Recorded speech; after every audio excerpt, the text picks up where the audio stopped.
guys, welcome back to a new episode of The World of the Expletives. I'm Geoff. I'm Ron. I was about to say Nerdy Pathetic Casuals because we've been doing so many Let's Plays, it's like stuck in my brain. So, we didn't have one last week, an episode. Therefore, the news we had prepared is a bit of a smorgasbord over the last couple of weeks. So, I tried to hit on all the major stuff. But it wasn't too crazy of a week, so let's just jump right in. First off, how awesome was Baby Driver? It was so awesome, we didn't even have a show last week. At least we're honest. Yeah, we went, because it was opening on a Wednesday night for July 4th weekend. Which happens to be when we record. So we were like, fuck you, Bobby, we're going to go watch Baby Driver. And it was worth it. Oh, God, was it worth it. It's so good. So this is interesting to me. It being an Edgar Wright movie, I loved it naturally. But I never even for a split second entertained the thought of him doing a sequel. Because that is just not how Edgar Wright works. Edgar Wright is kind of like Tarantino to an extent. How Tarantino, other than Kill Bill, is a one and done type of guy. Edgar Wright's the same way. He'll have an idea, he'll write and direct it, and then that's it for the most part.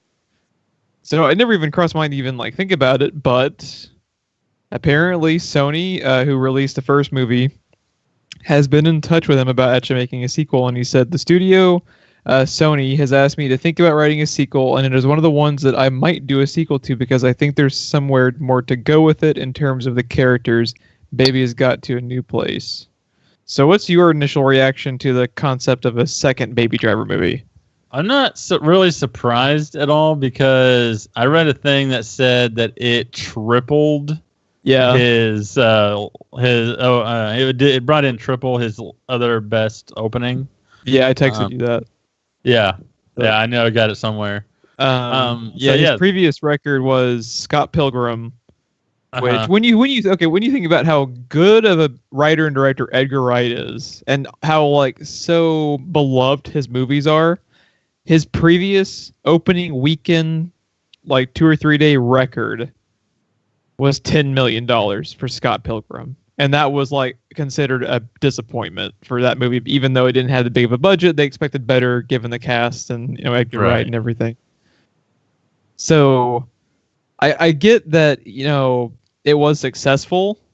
Baby Driver did pull in 30 over like the 5-day weekend, and it even exceeded their expectations because the reviews were so fucking good, deservedly. So, but I was still surprised by this just because he doesn't seem like that type of guy, but you can tell just by watching that movie, he adores that story. Like he absolutely enjoyed writing that and working on that project. It comes through in the product. The attention to detail he had with the script and with the direction that the actors had with their characters, the sound design and the editing teams on that movie deserve Oscar nominations. Oh my God. Fucking incredible. Just it is a movie like no other movie you've ever watched.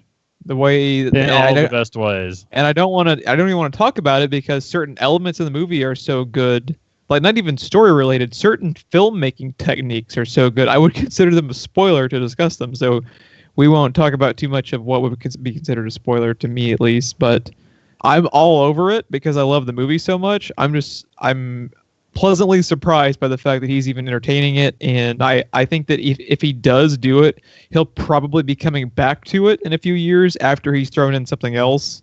I was going to say, what I would hope we would see is him take a break from it for a little bit, or not throw one out in 2 years. I would wait a few years. I don't want to do Sin City level like 12 years or whatever, but 4 or 5 years between movies I'd be fine with. Yeah, I think because there was, like you said, there was a lot of attention to detail. There was a lot of little things that went into that. Plus, it seemed like he had a blast writing it, and I don't want him to just have to chalk out a new one. Yeah, I did read something too during one of his interviews over the last couple of weeks that he's actually been developing that script to some capacity over the last like 20 years. Yeah. And yeah, which is often the case with a first movie. Usually, everybody talks about how bad a sequel sucks. It's almost stereotypical, and it's usually because you might not know this, but there might be 10, 15, 20 years going into a script because that was their baby. Then it was successful, and the studio comes back and says, we need a second. Yeah. And you get like a year to work on it because they have to shoot that movie because their release date's in 2 years. Yeah. Yeah. So, well, yeah, whatever capacity it ends up being, I will watch the fuck out of it because I adored that movie. It'll just be strange to see a sequel with Edgar Wright's name attached to it. And while we're talking about sequels, I don't even know what the hell to consider Jumanji Welcome to the Jungle. I don't It is know. like a reboot. It is a sequel. It is like a spiritual successor. I don't know what the fuck to call it, but I will say this. From what we saw, I don't really know necessarily what's happening in the movie plot-wise, but from what we saw, Jack Black, Karen Gillan, The Rock, and Kevin Hart were all actually very good in the trailer. I just don't know what I think of the movie. I can't decide. yeah, But they looked like they were all knocking their roles out of the park. It's one of those that I think it works better in the trailer than it did on paper. When hearing about like what they were thinking with this movie. But could you imagine pitching this? Well, with Hollywood, all they had to say was Jumanji, and it got greenlit. Because what the fuck are they gonna do? Write an original movie? There's like 3 people capable of fucking doing that. Yeah. But Edgar Wright apparently is one of them. Yeah. And I don't dislike the trailer, but I'm not like. What bothers me is the fact that it's called Jumanji. Yeah, I can agree with that. If it was just its own thing, I think I'd be much more intrigued by it. It's almost like the brand recognition hurts the property. Yeah, you know? That's kind of my take on it, because when you watch it, I mean, it's more Tron than anything. Tron meets Predator is basically. Dude, in the third act, if Predator shows up, it's like movie of the year. We're talking. Oh god, The Rock just throws a laser disc at the dude. I mean, let's be honest. It's Karen Gillan, and like, I do like how there's actually an in joke behind her outfit. That's what Karen Gillan been talking about. She's like, this is so impractical. Like, I actually did like that. And let's be honest, I will end up at least probably Netflixing it just because Karen Gillan is in the movie, and I have a minor restraining order. The Rock's character is Moose. Was that his nickname? Like, it was like something Moose. Something the dude was like, oh, sounds like a badass, and clicked him. Yeah, I don't. Another thing that is interesting is them going into the game Tron style, when the whole thing about the first movie was stuff came out of the game. Like, it's the complete opposite. I just don't know what to think about it. I'm like curious about it, but I like the trailer didn't make me super disinterested, which is actually what I kind of thought would happen going in, just because I've been kind of down on this project. We were already disinterested. That's true. There was like nowhere to go but up, I guess. But I don't know. The trailer was enough to make me curious, but because they are going a completely different route than what I thought they were going to go with it. But at the same time, I don't know. Like, I might red box it. Yeah. But that's where I was kind of that'd be like the most I would do. There's no chance in hell I'm gonna watch this in movie theater. That's another thing too. I think if this movie didn't have The Rock in it, I would almost guarantee you it would underperform. And I think even with The Rock, I don't know if Jumanji now, because like when you think about it, now, who is this movie for? Right now, Power Rangers is much more relevant. Yeah. When you consider about the lifespan of its property, because they have different iterations. Jumanji happened in like 95, something like that? Something like that. So again, like we've talked about this numerous times, I think even speaking of Jack Black with like the Goosebumps thing, it's like, who's the audience? Get me started on Goosebumps. But I'm just saying it's like a bit of a parallel. It's like, who's the audience? I think this will probably end up doing decent, just because of the cast they have associated in it, but I don't think it's going to do as well as they think, similar to Power Rangers.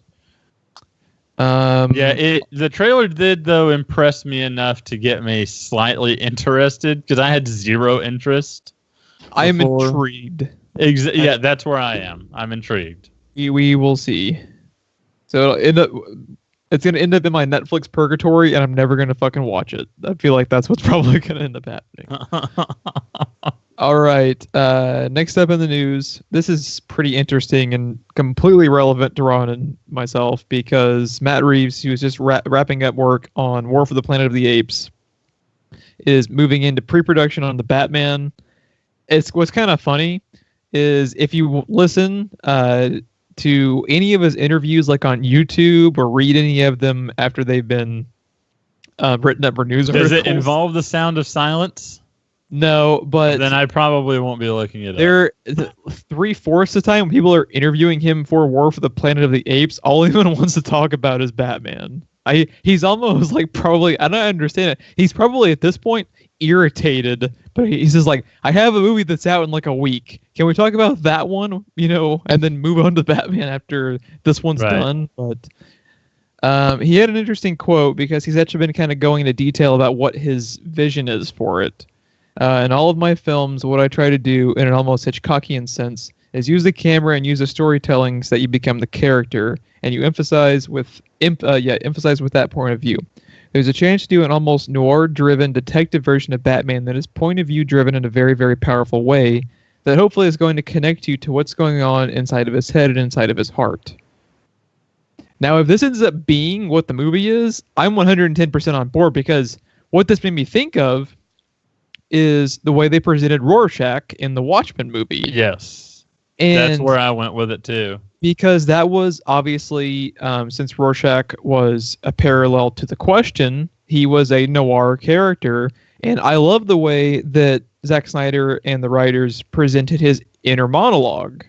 Mm-hmm. Because it felt actually like you were bringing the comic book character to life, because that's like 90% of what Batman is in the comics. It's inner monologue, especially like Dark Knight Returns. The animated movies did a really, really good job adapting it, but they took out all of the inner monologue. So I'd be curious to maybe one day see like how that would be represented.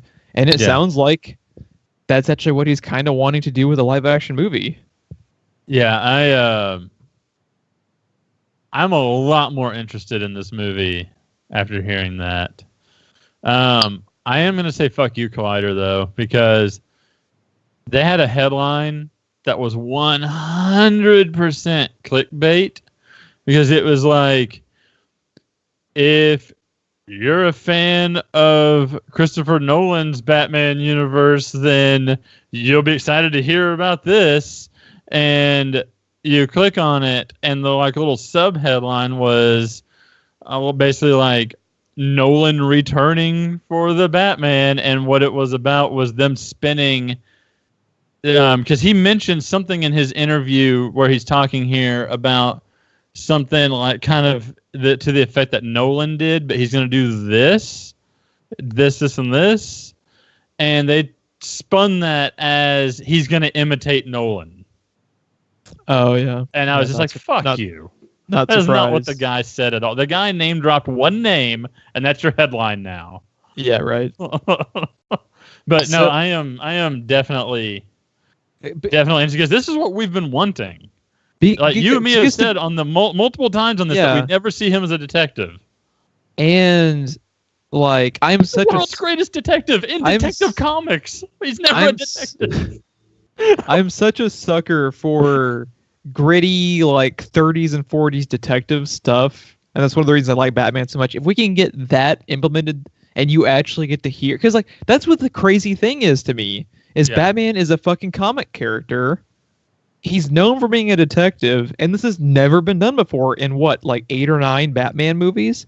It is fucking crazy to me that it's just now like it shouldn't be a selling point. It should have always been the norm because of how his character works and because he's a comic book character. And man, if you get this whole movie and like a good portion of it, I don't want like the whole movie to be inner monologue, but if it's used correctly, like it can really end with if it's done anything resembling Rorschach, because to me that was a pretty good balance. Because the Rorschach inner monologues in The Watchmen were fucking amazing to me, and I love the way they did it. So just do that. There's a reason people walking out of that movie that have never read Watchmen latched onto Rorschach, and it was because of how well done he was. Yeah, both on the page, directing, and Jackie Earle Haley fucking crushed that. He is to me the second dude. He's the second best performance in a comic movie after Ledger's Joker to me. He is fucking perfect for that role. He was perfect. Since he's probably never going to get to do Rorschach again unless he's like voicing him in something animated, which fat chance. I'd hope if they ever did The Question. Oh my God. We would get him back. Because like you said, Rorschach is basically The Question. Yeah. Actually, at one point, I believe he straight up was The Question, but for whatever reason, they ended up either being forced to use, made up characters, or Alan Moore just decided to just, do his own, like, analogies for all of them. But, yeah, I fucking love Rorschach. But yeah, if they even just have a cameo of The Question, yes, it has to be Jackie Earle Haley. So good. All right, while we're talking about Batman, this was actually a pretty crazy milestone that just happened. Wonder Woman has now passed Batman v Superman at the domestic box office for the highest-grossing DCEU movie. That's because it was a good movie, and it's not done either. It just hit $350 million. Batman v Superman domestically did 330. Holy crap. That is historically awesome for Wonder Woman and historically embarrassing for Batman v Superman when you really look at that number. This is Wonder Woman's first ever movie with really no established star power behind it. And why did it make so much money? Ron already said, because it was a good fucking movie. It was a fucking good movie. The success and the quality of that movie has single-handedly saved that entire universe, because Batman v Superman did its best to destroy everything. If Wonder Woman had bombed, there would be no DCEU. There would be no point in continuing. Like, we might still get Justice League, but the universe would probably be scrapped. And that's only because they're already so far in production on Justice League. So they're kind of committed at this point. So it's already won the domestic, which is crazy enough in itself. And I'm so happy for Gal Gadot and Patty Jenkins and all those guys. And shout out to Alan Heinberg, the screenwriter is from Tulsa, Oklahoma, actually. So how fucking cool is that? Yes, some hometown pride. Good press, right? In the worldwide numbers, BVS is still atop all of their movies at 873 million. Suicide Squad is second at 745. Wonder Woman already has 713, so it's without a doubt going to pass Suicide Squad probably sooner rather than later when you account for. I don't know how they had their release staggered, but it might. I didn't do the research on it, but it might have actually, yet to open in certain countries, because like if you remember Power Rangers, they weren't releasing in China till like 3 or 4 months down the road. Yeah. So Wonder Woman still might have some countries left to open up in as well. So right now it's going to be in theaters for a long time. Yes, because when you have a good movie, people will go back. Oh, it's crazy, mind-blowing thing. People might actually want to go see a movie again if it's good. Right. And not a giant piece of shit that's 3 hours long.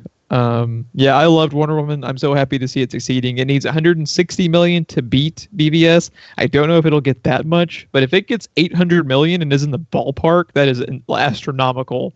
When you have Batman and fucking Superman in the title, and Wonder Woman was such a good movie, it's just like kicking their ass, dude. Yeah. I think it's great. I think it's fantastic. All right. Next up in the news, a little bit of a dour note compared to the Wonder Woman news, and that is Death Note released a new trailer. And Ron, were you aware until I screen capped the like to dislike ratio, or how much the movie is getting lambasted? No, I did not know that.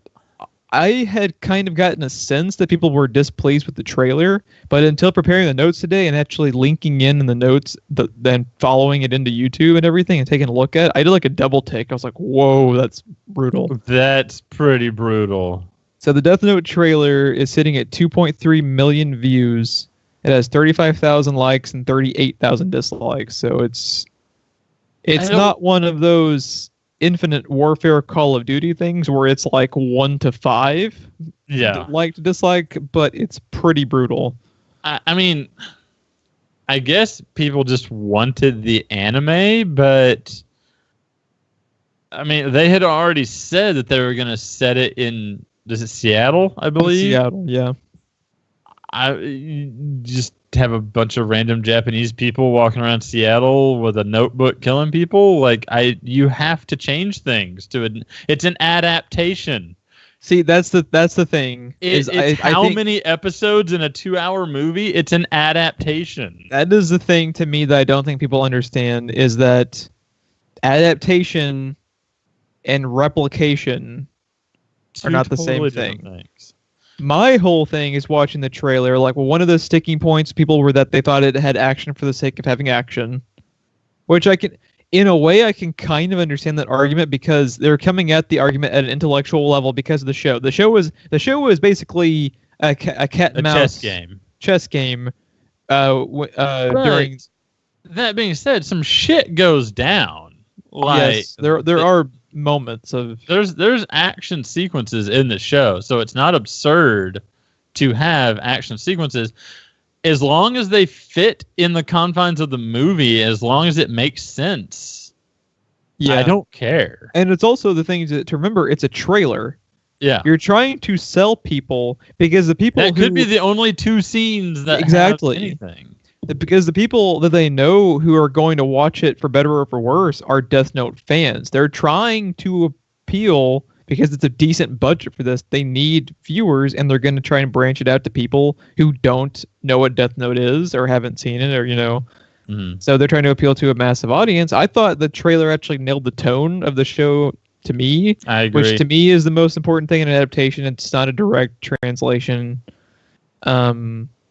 Now we'll have to wait and see because there are things you can see in the trailer where they might have actually changed Light's character a little bit, but this is a sample size of 2 minutes versus a 2-hour movie or how long it's going to be. So people need to chill their fucking ass down, but it's not going to happen because the way we live, the world we live in, right. Kind of in full damage control. Unfortunately, is Adam Wingard, the director.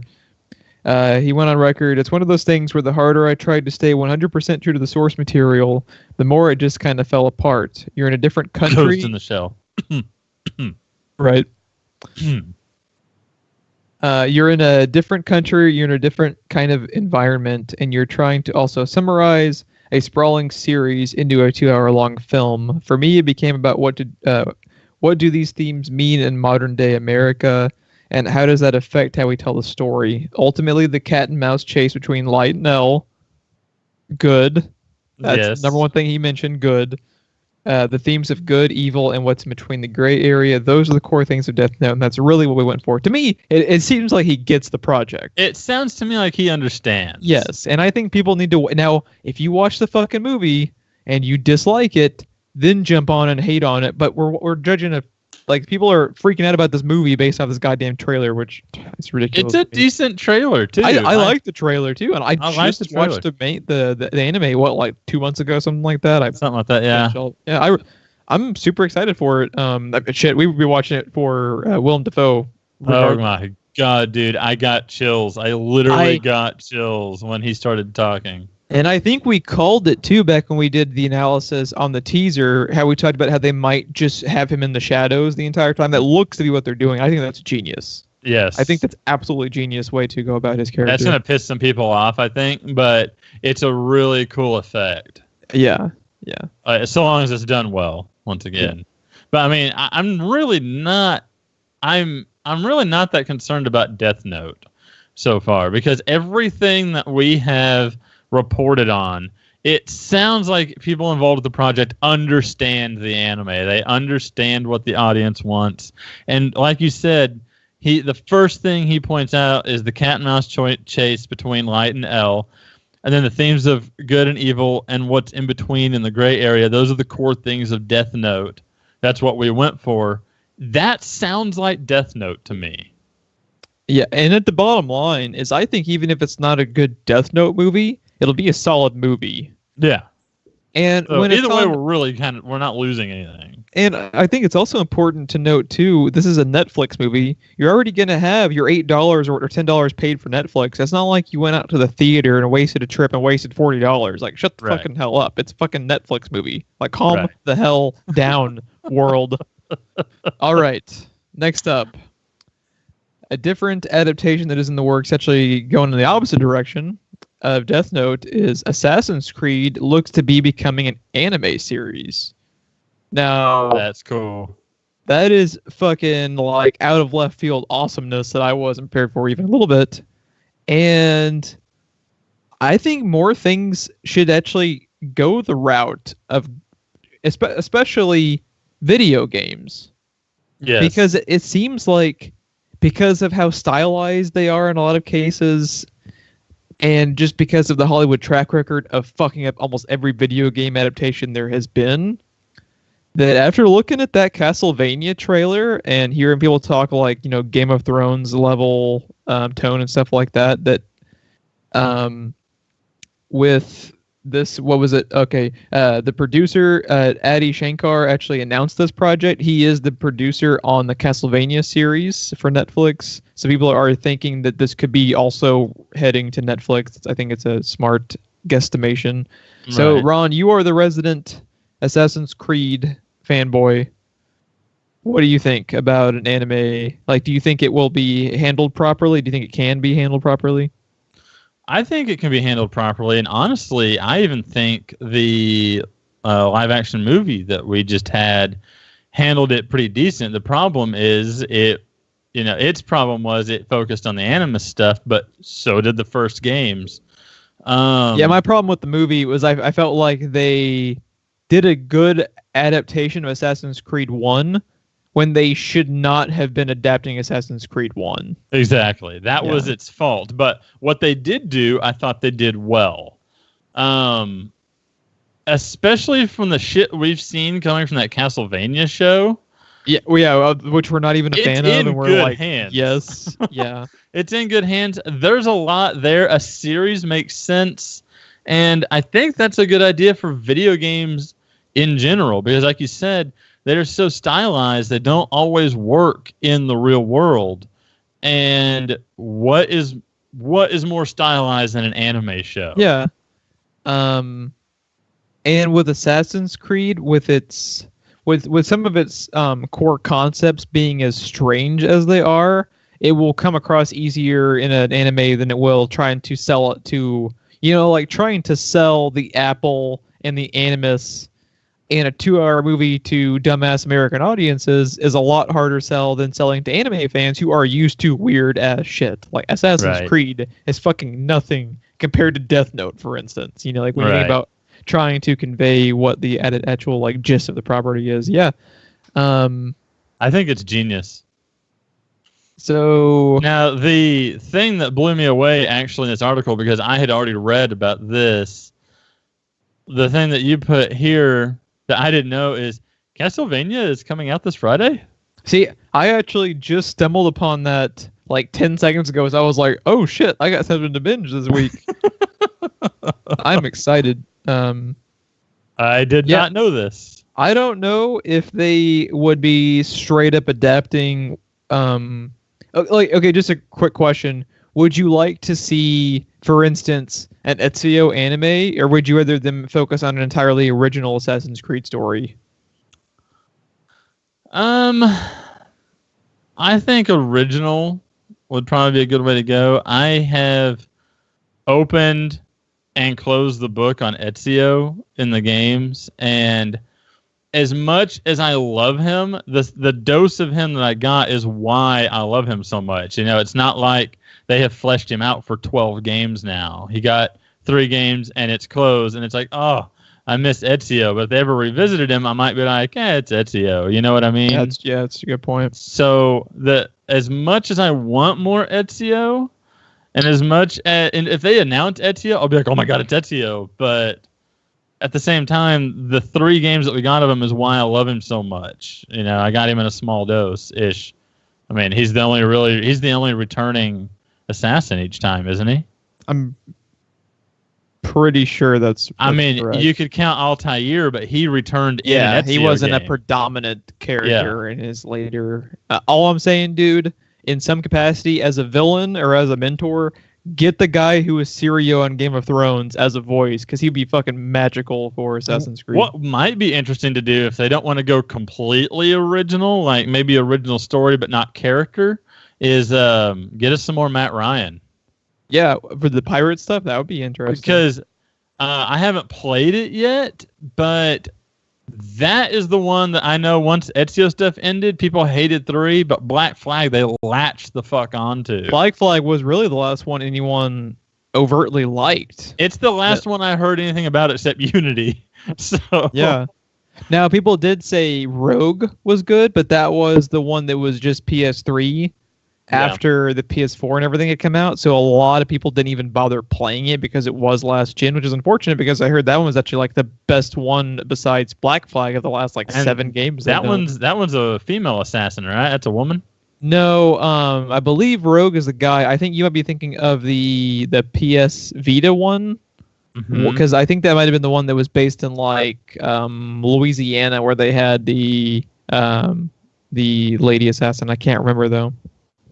Louisiana. But yeah, whatever iteration it is, I am super intrigued by what they would do with Assassin's Creed. Are you looking it up right now? Yep.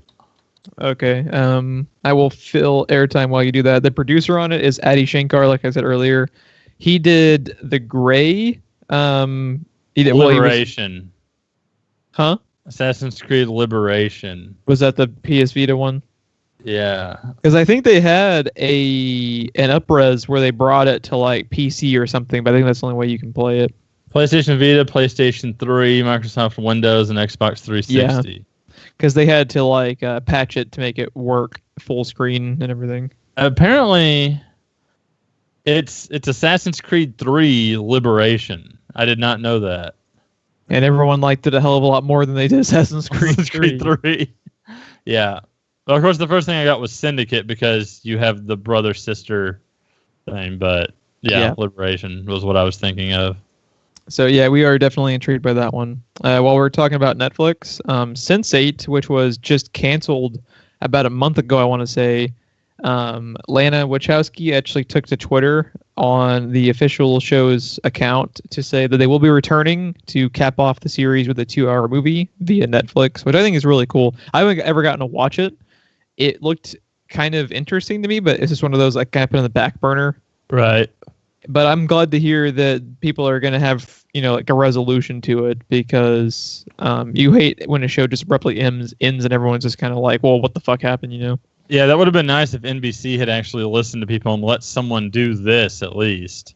Yeah. People tried to buy the rights to Constantine, and they just refused to let go of it, but they refused to air it. So, I don't know. We got Firefly cut off. We got Constantine cut off. So, at least somebody's getting what they asked for. Yeah. Man, if I was making a TV show, there was like the local channels would be the last fucking person I would even bother talking to. I would rather go Netflix or Hulu. Netflix or Hulu. I mean, when you have like Stars and Cinemax, like even if like HBO is a hard sell, but Stars and Cinemax even or FX, shit, I would go Showtime. I would go to FXX. Yes. The secondary FX before I would go to Fox or NBC or any of the major like I think they're a dying fucking breed that needs to die right now. Rather than later. I sure as shit would not put my show on Fox. Dude, once Agents of S.H.I.E.L.D. is eventually over, I can't think of anything I am watching on ABC, NBC, or Fox. Like anything. That is the only thing that comes to mind. That's all I've got also. Because with like, I don't really consider the CW to, even though they technically are in that group, I don't fully consider them just because of their scale. They're not as large scale as the other ones. Right. But yeah, I think it's insane. While we're talking about Agents of S.H.I.E.L.D., their sister series, Marvel's Inhumans, released its first trailer. What did you think of your first look at the continuing adventures of Scott Suck? Well, let me tell you. I had absolutely zero interest in this movie before the trailer, And now I have even less interest. So it's going to be a mini-series, I believe. Right. It's like, it's a mini-series. I think I said movie. Good God. It is like... Blandsville. It is like Scott Buck goes out of his way to make boring-ass television. This is a highlight reel. This is a trailer. This is supposed to get you excited, and this shit is coming to IMAX. And I could not have given less of a shit about anything that was happening on screen. Yeah, I just don't care. I didn't hate it. I just didn't care. Even with Iron Fists, they were able to make Iron Fist look interesting in a trailer. If they couldn't even make a trailer for Inhumans look good, like, I just hope to God this is awful. Because Scott Buck will then maybe at that point be kicked out of fucking Hollywood where he does not belong, because the guy has not made good television ever. And it's just like, here's a major property. Here's a major property. At least with Michael Bay, shit blows up real nice. Yeah. There is no saving grace in any of his projects. Yeah. It is insane. It's fucking insane to me.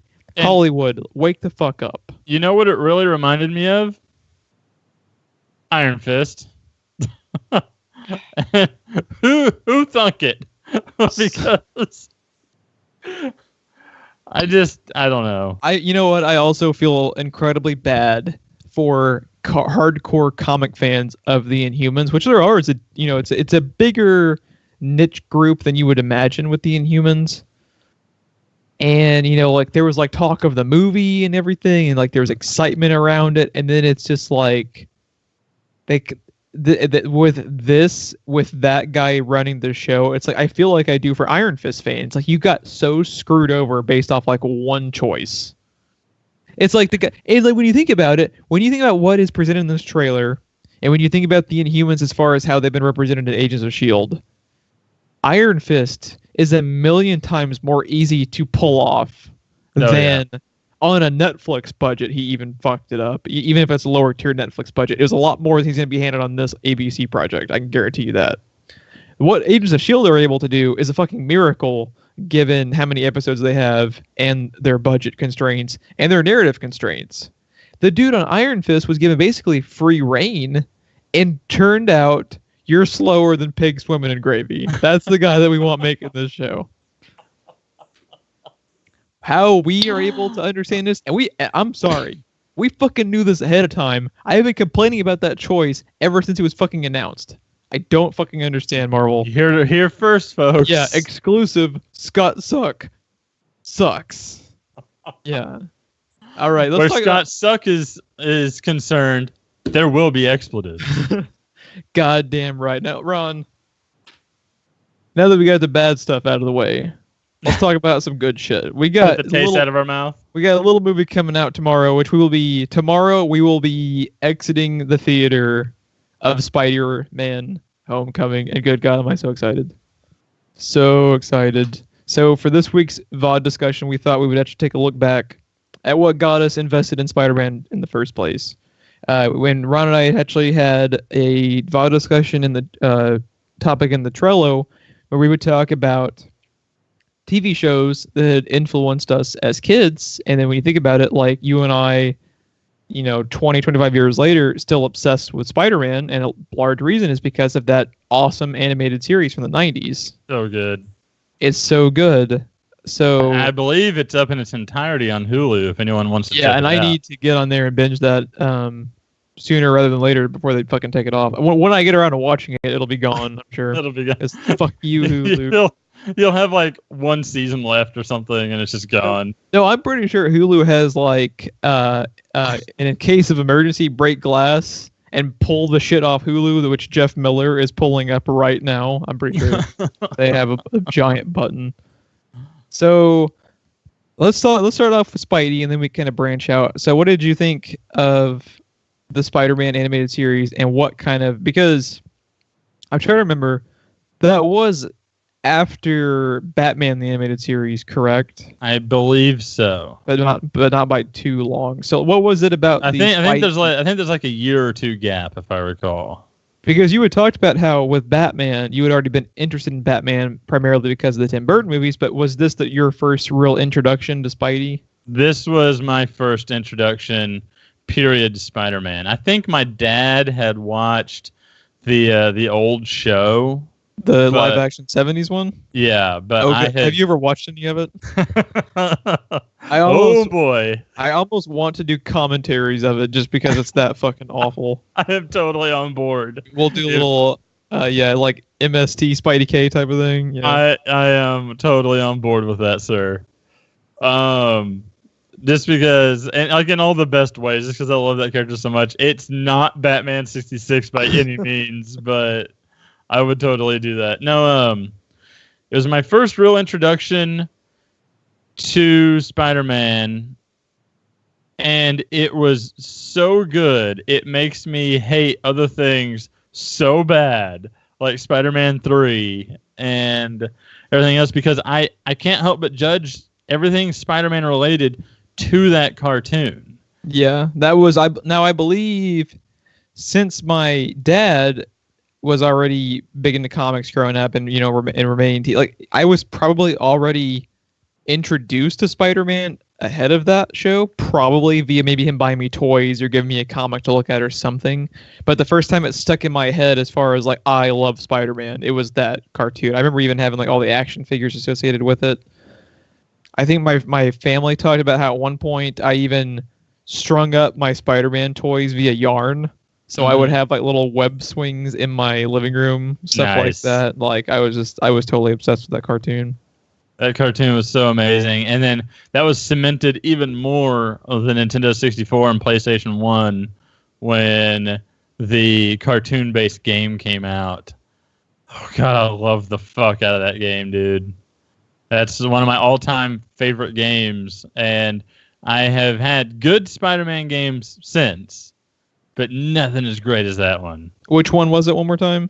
The cartoon-based one, the cartoon we're talking about. There was one that came out on the Nintendo 64 and on the PlayStation. Okay. And can't remember if I played it or not. Oh, Jesus, dude. It was amazing. A lot of the voice actors were back for it and everything. But, oh my God. So, I love that cartoon for all the same reasons that I love Batman the Animated Series. What it did for a lot of Spider-Man's villains was really good. I would not have given two shits about Jameson if it weren't for that cartoon. Yeah.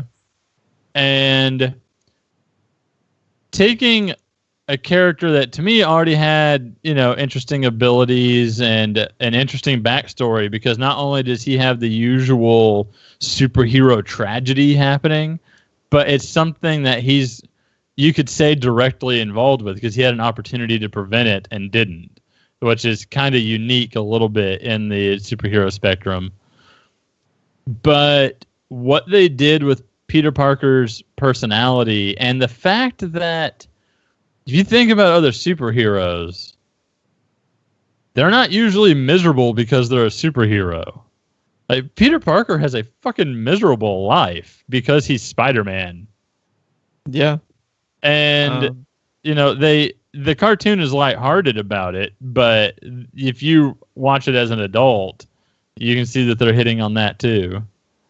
Yeah, I think also what was there are two things that really stuck out with it to me, and they kind of parallel in with the X-Men cartoon that was also running simultaneously or roughly in that same time frame. Right. They both had incredible deep cuts where they were like the one that I think of is Madam Web. You remember how much of a presence Madam Web was in the cartoon? And that is a deep fucking cut to pull into that cartoon from the comics, because she is obscure even for Spidey.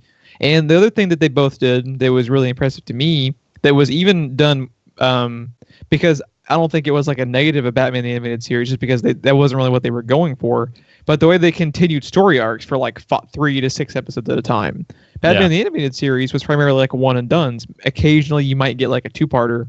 But with Spider-Man, it was like arcs going the entire time for the most part. Like there were very few times they had episodes that ran for less than 2, usually 3 to like 6. There's a reason it's called the Venom Saga. Yeah.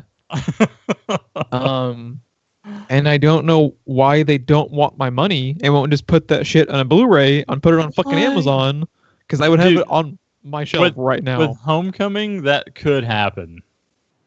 Fuck, the fact that it hasn't happened already is mind-numbing to me. If it's available on Hulu, how did Hulu get it? I don't even know. I don't even know, unless Hulu like just backed up all of their money trucks to get access to that fucking show. I don't even know. So we mentioned Batman and X-Men. What's like another TV show or like cartoon or something from your childhood that also influenced you outside of like the superhero spectrum?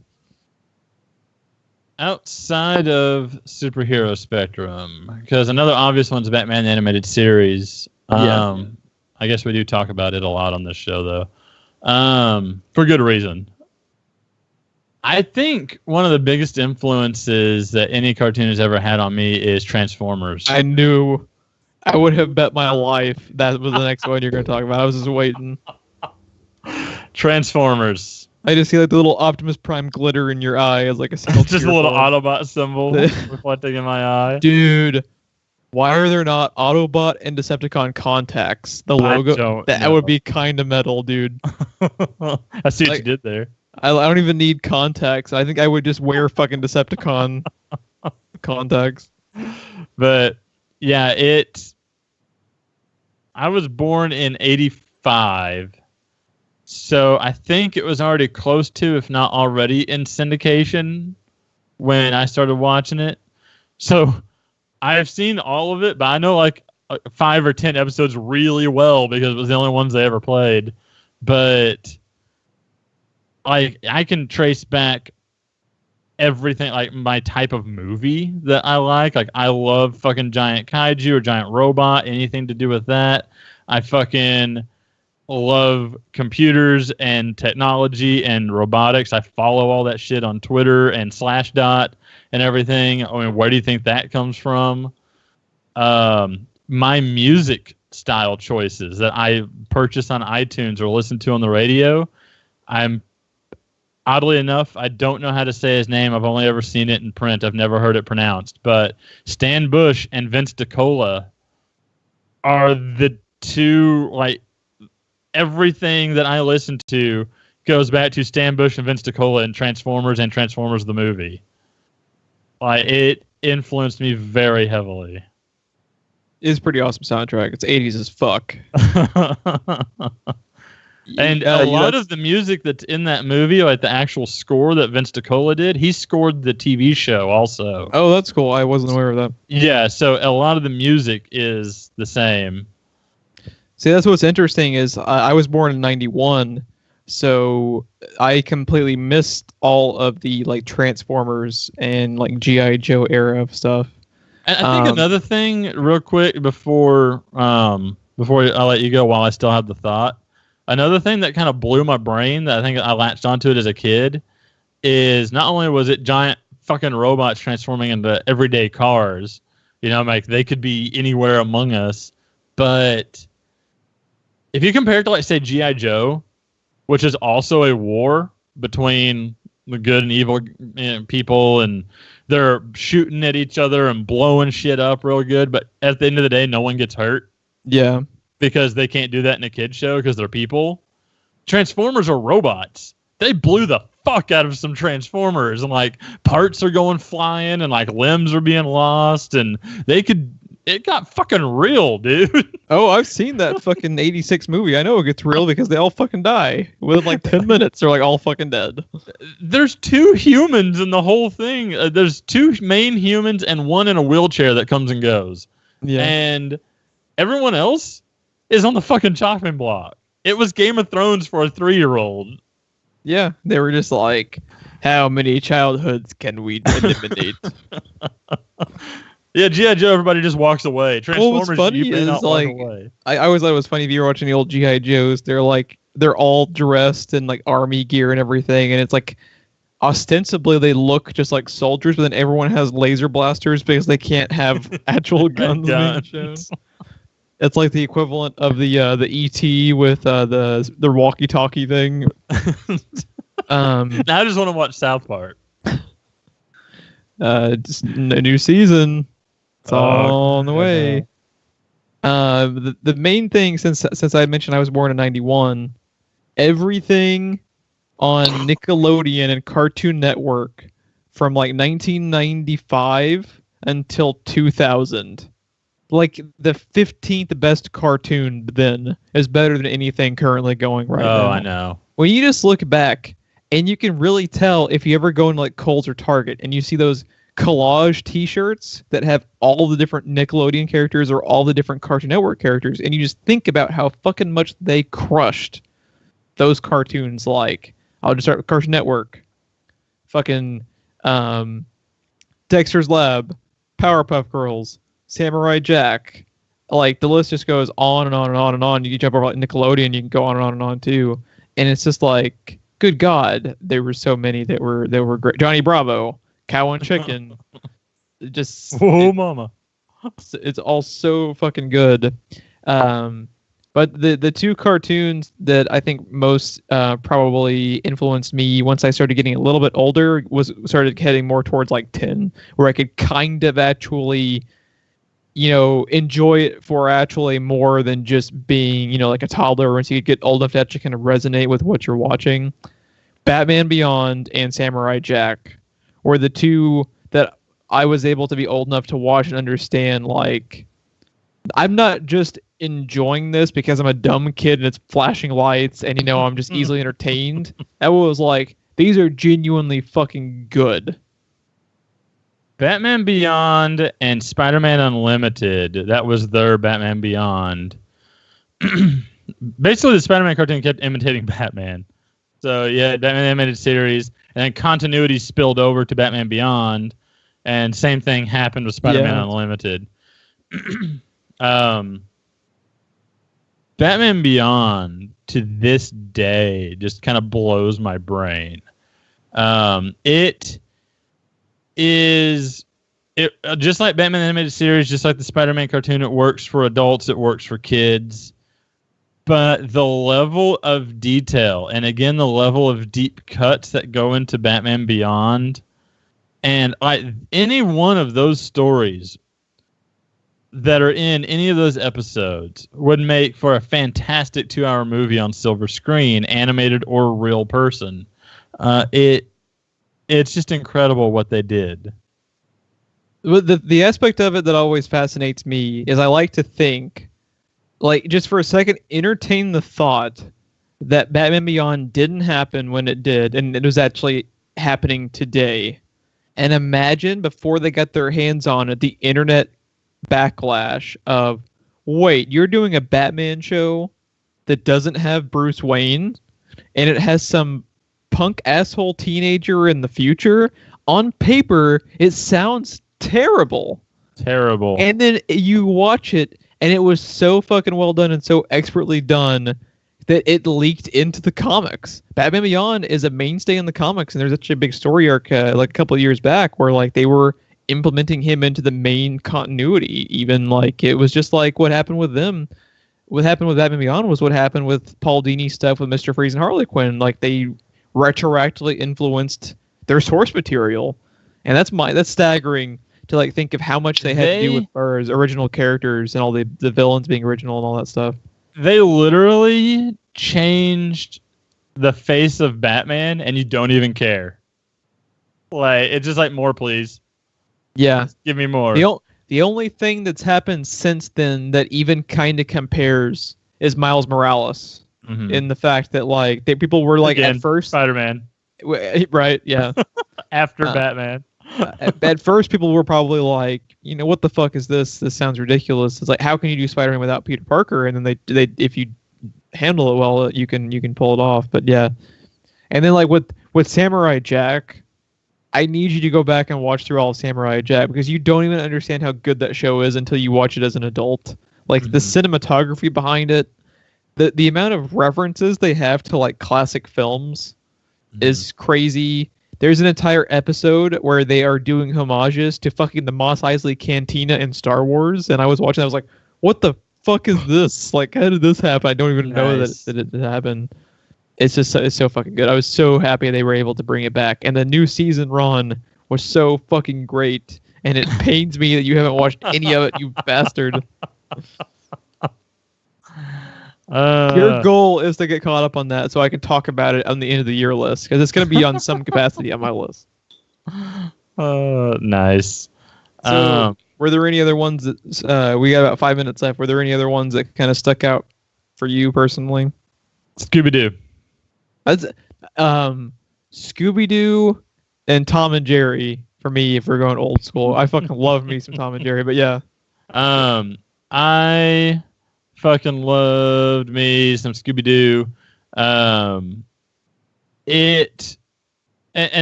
what I didn't know that it was doing, one of the reasons I appreciate Scooby-Doo so much more even as an adult, is it teaches you to realize that there's more to the story, or there's more to what's going on a lot of the times, and to not take things at face value. Yeah.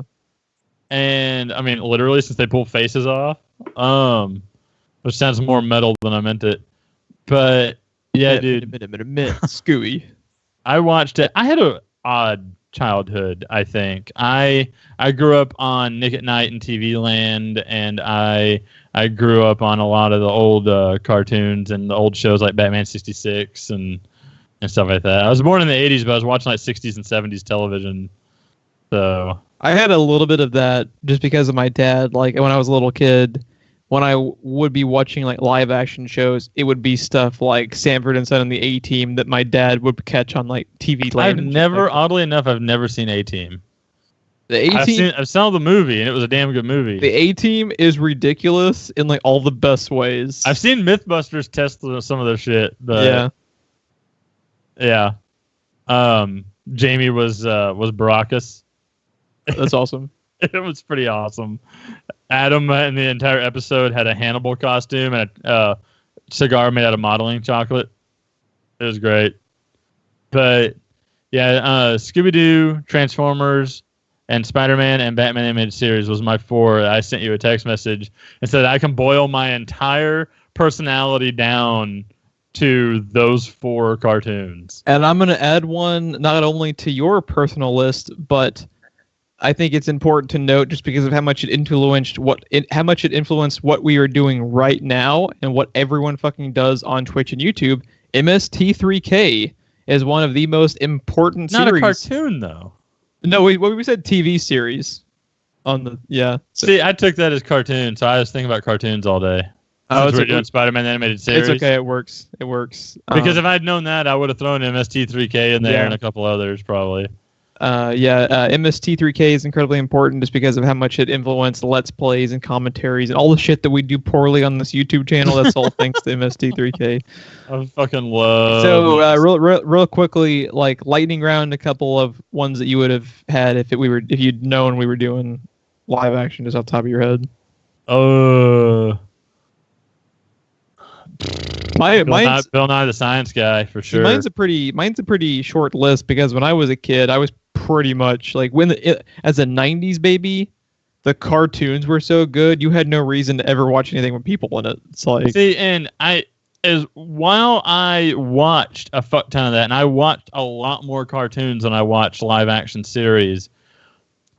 By the point I got to the mid-90s, I was kind of out of the age where it's going to influence my childhood, so I didn't really include... that's a good point. A lot of those. I watched the hell out of a lot of them, like Courage the Cowardly Dog and Rocko's Modern Life. And yeah, so good. And Real Monsters. Were so good. All Real Monsters. Ren and Stimpy. Oh my God, Ren and Stimpy. How the fuck Ren and Stimpy even exists is amazing to me. Beavis and Butthead. Beavis and Butthead. I watched a lot. Beavis and Butthead, I think, plays in a little bit to the MST3K thing. Like, and how influential it is as far as, kind of let's playing the fucking music videos, I'm going to, while you talk about something, I'm going to see if Beavis and Butthead Do America is available to stream anywhere. I fucking... I have seen that movie so many goddamn times. I fucking love that movie. Let's see. Feels weird typing Beavis into a search engine. When he's just like hanging off of the Egyptian topless statue, do you remember that? Dude. I am Cornholio. Yeah, it is not streaming. It's available to buy and rent digitally, though. It is worth purchasing. It is worth purchasing, but I probably will not. Absolutely. Oh, God. I've seen it so many times, I probably don't even fucking need to watch it just because of how I could probably just recite you half the goddamn movie. But yeah, that is a wrap right at the hour mark, at least on my timer. Yep, and same. this is the basically like how we've talked about before. This is kind of like the 1.0 of this discussion. We will probably eventually get back to more TV shows that were influential on us. We could also bump it up to like teenagers too, because there were a lot of TV shows that I didn't get around to until I was a little bit older that would later go on to influence me at that point. Because like your mindset, like what influences you as a little kid compared to what influences you as a teenager, two totally different things, you know, when you're kind of like finding yourself as a person. We will also probably end up doing this for, I think you had introduced in the Trello, like a video game influence, and then a movie one we could also do for fucking sure. I think we have a movie one in there already. Yeah, we might have even had the gaming one in there too. I forget what we had. It in is, there, but I yes. think. I think we did all three at once. Yeah, I think we did. Please like and subscribe. That gets you all of our content. We have Let's Plays for Rise of the Tomb Raider coming up. Finally. Twice a week? Twice a week. Tuesdays and Fridays. Tuesdays and Fridays. I didn't even know what days we had for our programming. That is how in the loop I am. But check those out. They've been a lot of fun. We've had a lot of fun murdering all of that country we are in Rise of the Tomb Raider. We have social media links for... To be fair, we're not the ones doing the murdering. It's all Rolf. That's true. And the Hat of Discipline. Yeah. Rolf is a crazy bastard. That's for sure. Yeah. Well, no one is mocking the son of a shepherd. I will tell you that much. Yeah. In the entire country of Russia, which we have slaughtered. We have social media links for Facebook and Twitter, and please share us out to your friends. We would greatly appreciate it. Why have we not named a gun Buttered Toast? We need to come up with a perfect thing to name Buttered Toast and Gravy. Just call it BT. BT. Or Buttered Toast. Yeah, we need to figure out which guns are going to be BT and Gravy. All right. I'm Geoff. I'm Ron. We will see you guys. Sorry, I just imagine every time I shoot someone, Gravy. I am Buttered Toast. Bye, guys.